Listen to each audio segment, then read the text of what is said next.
بات چیت کا راستہ بھی ملنا چاہیے، احتجاج کا حق بھی ہے، لیکن معاملات بڑی خطرناک حد تک جاتے ہوئے دکھائی دے رہے ہیں. جس طرح سے آج جو کچھ کراچی میں بھی ہم نے دیکھا اور اس سے پہلے بھی ظاہرہ انتخابات ہر دفعہ ہی تحفظات کا اظہار ہوتا ہے انتخابات کا، لیکن اس دفعہ زیادہ ہے. تو آپ کے خیال میں یہ مزید بڑھ سکتا ہے اور اس کا کیا حل ہوگا جتنی بھی گورنمنٹس اب فارم ہو رہی ہیں ان کے پاس؟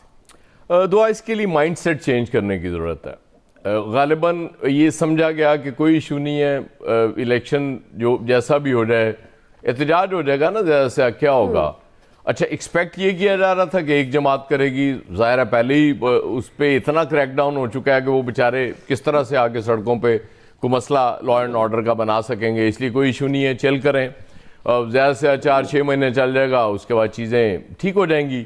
لیکن یہ اس سے آگے کی چیز ہے جس پہ اثر نو غور کرنے کی ضرورت ہے. اب صرف ایک جماعت نہیں ہے، اب کتنی جماعتوں کے خلاف آپ کریک ڈاؤن کریں گے، یہ سوال ہے. اور کیا آپ ابھی تک یہ سمجھتے ہیں کہ اس کا حل کریک ڈاؤن ہی ہے؟ مطلب آپ جو مرضی کہیں جی کہ وہ امریکہ کے مفادات ہیں یا جس کے بھی مفادات ہیں، ایران سے ہو گیا وہ ہو گیا. دیکھیں یہ ہم نے بہت لوگوں کو سمجھا کے دیکھ لیا، مطلب اتنا زیادہ لوگوں کو بتایا گیا کہ 9 مئی کو بہت بڑا سانحہ تھا، ہم نے 9/11 تک اس کو قرار دیا، لیکن اس کے باوجود بڑی تعداد میں لوگ ووٹ نکل آئے اس پارٹی کے لیے. اب یہ کم از کم مائنڈ سیٹ چینج کرنے کی ضرورت ہے کہ کیا وہ جو ووٹر تھا وہ غدار تھا اس ملک کا؟ نو. آپ کو یہ دیکھنا چاہیے کہ اگر وہ اتنی بڑی تعداد میں نکلا ووٹر تو وہ قائل نہیں ہوا. میں نے پہلے بھی عرض کیا تھا اس چیز سے کہ سارا کچھ کر کے دیکھ لیا، لوگوں کو بتا دیا، اس کے بعد بھی اگر ان کا فیصلہ کوئی دوسرا ہے تو میرا خیال اس کا احترام کیا جانا بڑا ضروری ہے. صحیح. یہ سارے مسئلے کا حل جو نظر آ رہا ہے نا، یہ اسی قیدی سے بات کرنے میں مجھے نظر آ رہا ہے، اس سے ہٹ کے چیزیں سموتھ ہوتی مجھے نظر نہیں آ رہی. ابھی تو دیکھیں نا پی ٹی آئی اس طرح سے نہیں نکلی احتجاج کے لیے، ابھی تو باقی جماعتیں نکل رہی ہیں. اگر پی ٹی آئی بھی اس طرف نکلے گی تو مطلب مجھے نہیں سمجھ آ رہی کہ آنکھیں ہم نے کیوں بند کی ہوئی ہیں. یہ گورنمنٹس بنتی رہیں گی، یہ سلسلہ چلتا رہے گا. اس طرف دھیان پہلے دینے کی ضرورت ہے، کیونکہ یہ بعض دفعہ چیزیں ہاتھ سے نکل جاتی ہیں تو پھر بڑی گڑبڑ ہو جاتی ہے. اور ظاہر ہے یہ ملک جیسے چلتا ہے یہ سب کو پتا ہے، یہ اسی طرح سے چلتے رہنا ہے.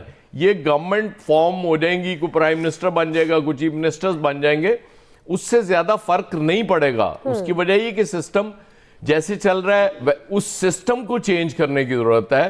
وہاں مائنڈ سیٹ چینج کرنے کی ضرورت ہے کہ اب اس حد تک چیزیں نہ چلی جائیں کہ بعد میں کنٹرول نہ ہو. اچھا کنٹرول بھی ہو جائیں لیکن اس میں خدا نہ خواستہ اتنا نقصان ہو جائے کہ وہ پھر اس نقصان کو پورا کرنا بڑا مشکل ہو جائے. اس لیے میرا خیال ہے، اور میں ایک اور جاتے جاتے مفت مشورہ الیکشن کمیشن کو بھی دے جاؤں کہ اب میرا خیال ہے کہ وہ جو اسپیشل سیٹس ہیں وہ جو مرضی آپ اس کو جواز بنائیں، قانونی بنائیں، آئینی بنائیں، میرا خیال وہ اب دے دینی چاہیے الیکشن کمیشن کو. اس کی وجہ یہ کہ آپ بے شک کوئی قانونی فیصلہ کر رہے ہوں گے، لوگ اس کو نہیں مانیں گے. اگر آپ کہیں گے جی اس پارٹی نے تو جمع ہی نہیں کرائی ہوئی تھی جس کے نام پہ مانگ رہے ہیں، پھر آپ کو پہلے دن کہہ دینا چاہیے تھا کہ جی قانون اس کی اجازت نہیں دیتا. اب جب آپ نے اتنے دن لے لیے تو لوگ یہ سمجھ رہے ہوں گے کہ آج آپ شاید ان کینڈیڈیٹس کی سکروٹنی کر رہے ہوں گے، اس لیے ڈیلے کیا ہے. تو مشورہ ہی ہے، باقی مرضی ہونا. میں ایک چھوٹی سی بات کرنا چاہ رہا ہوں اس میں. جی وہ یہ ہے کہ لا قانونیت کی اجازت تو کسی کو نہیں مل سکتی، نہ دینی چاہیے. لیکن یہ جو لسٹوں کی بات ایاز صاحب نے کہی تو ذرا یہ چیک کرا لیں کہ لسٹیں جن لوگوں نے رات کے 11:15 بجے جا کے ایک درخواست جمع کرائی سنی اتحاد کونسل کی، انہوں نے لسٹیں دی کیوں نہیں اب تک؟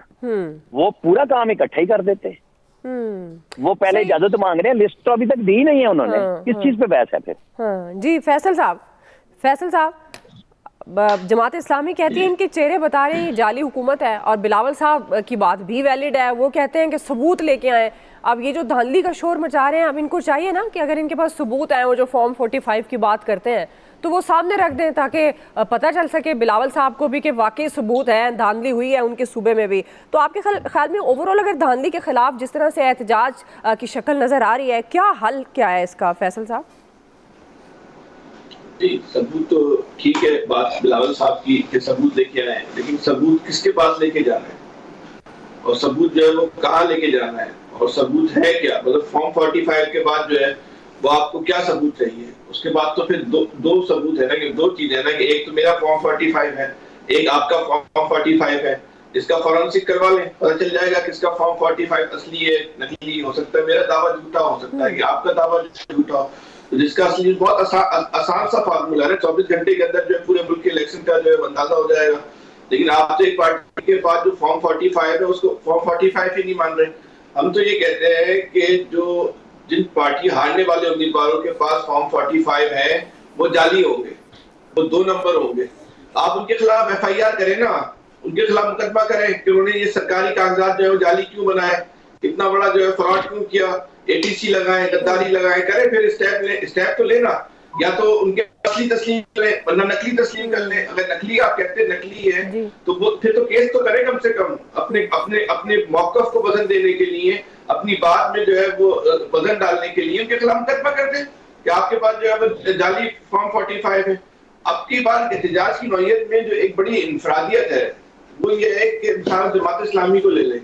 جماعت اسلامی کہہ رہی ہے بھائی ہم تو ہار گئے, ہم تو اس لیے کر ہی نہیں رہے کہ ہمیں جتایا جائے یا ہم جو ہے سیٹیں لیے. وہ تو بولے صرف 4 صوبائی اسمبلی کی سیٹیں جو ہماری ہیں, وہ تو کہہ رہے کسی اور کا مینڈیٹ جو ہے وہ چھینا گیا ہے. یہ کبھی اس سے پہلے اس نوعیت کا جو ہے نا احتجاج جو ہے وہ دیکھنے میں نہیں آیا.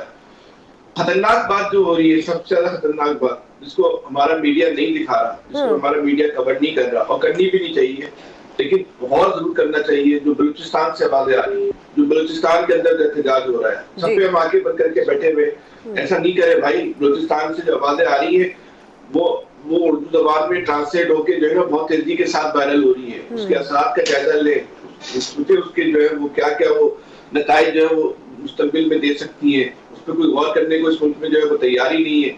آپ نے جتنے احتجاج کرنے والوں سے بالکل جو لا تعلقی کر لی, لا تعلقی تو نہیں کرے, کم سے کم بھائی بیٹھ کے بات تو کرے, بیٹھ کے دیکھیں بات کرنی پڑے گی, اس کے علاوہ حل نہیں ہے. دوسرا حل کیا ہے, یا تو آپ کے پاس ایسی کوئی کارکردگی ہو, آپ کے پاس ایسا کوئی الدین کا چراغ ہو کہ 1 ہفتے کے بعد 10 دن کے بعد آپ کی جو حکومت آ رہی ہے وہ چراغ کو رگڑے, اور اس کے بعد اس ملک کے جو ہے نا معاشی مسائل حل ہونا شروع ہو جائیں. لوگ بھول جائیں گے چاندنی کو, لوگوں کا کوئی انٹرسٹ نہیں ہے کہ اس ملک میں عمران خان وزیر اعظم ہو, شہباز شریف ہوں یا بلاول صاحب ہوں. جس کے جیب میں پیسے آنا شروع ہوں گے نا, جس کی بھوک مٹنا شروع ہوگی, وہ سب چیز دھاندلی کو بھول جائے گا. اس کے لیے آپ ادھر ماشاء اللہ لگاتے ہیں اس کو تو اس کو کوئی فرق نہیں پڑتا تھا, کسی اور کی حکومت لے کر آتے ہیں اس کو اس سے بھی کوئی فرق نہیں پڑتا. وہ بھی نہیں ہے آپ کے پاس ایسا کوئی. آپ کی جو پالیسیاں آنے والی ہیں, جو عامر صاحب نے الیکشن کے اگلے دن حل اٹھانے کے اگلے دن جو پرسوں بتائی ہیں, وہ اتنی خطرناک ہے کہ اس کے بعد جو مہنگائی کا طوفان آئے گا, یہ سب چیزیں آپس میں مل جائیں گی, اور ملنے کے بعد خطرناک شکل اختیار کریں گی. پھر آپ نے